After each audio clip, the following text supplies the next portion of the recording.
পল্টন, শাহবাগ, রমনা এবং মতিঝিল এই অঞ্চলের জোনের সম্মানিত নেতৃবৃন্দ, আমাদের কেন্দ্রীয় নেতৃবৃন্দ, উপস্থিত সাংবাদিক বন্ধুগণ এবং সুধী, আসসালামু আলাইকুম।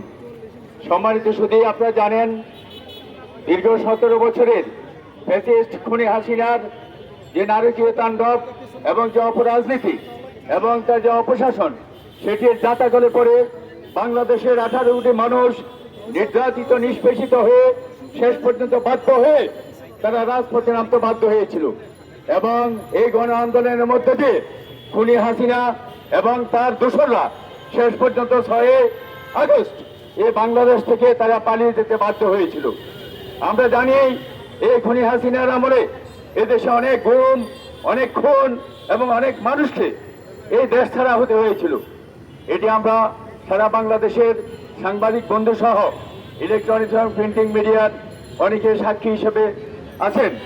আমরা এই খুনি হাসিনাকে বাংলাদেশে আর যেন ফিরতে না পারে এবং তার দোসররা এই দেশে যেন আর আওয়ামী লীগের নামে কোনো ধরনের রাজনীতি করতে না পারে, সেটির প্রতিবাদে আজকে আমাদের এই বিক্ষোভ এবং প্রতিবাদ।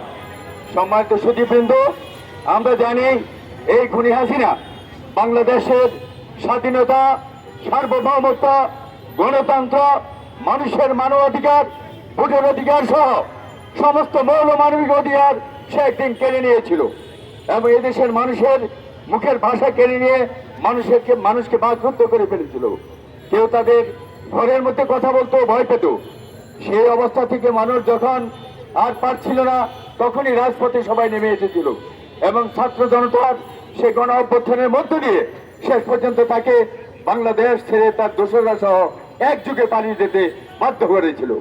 এবং আপনারা জানেন, এই হাসিনা যখন পালিয়ে যায় তখন তার সাথে তার দোসররা এবং পার্লামেন্টে যতগুলো এমপি ছিল সমস্ত এমপি সহ মসজিদের ইমাম, খতিব সহ সংশ্লিষ্ট সকল মানুষ একযুগে তারা পালিয়ে গিয়েছিল। কারণ একটাই, তারা এত পরিমাণ অপরাধ করেছিল যে বাংলাদেশের 18 কোটি মানুষের গণ আন্দোলনের মুখে তাদের সে হিম্মত বা সাহস ছিল না দাঁড়িয়ে থাকার।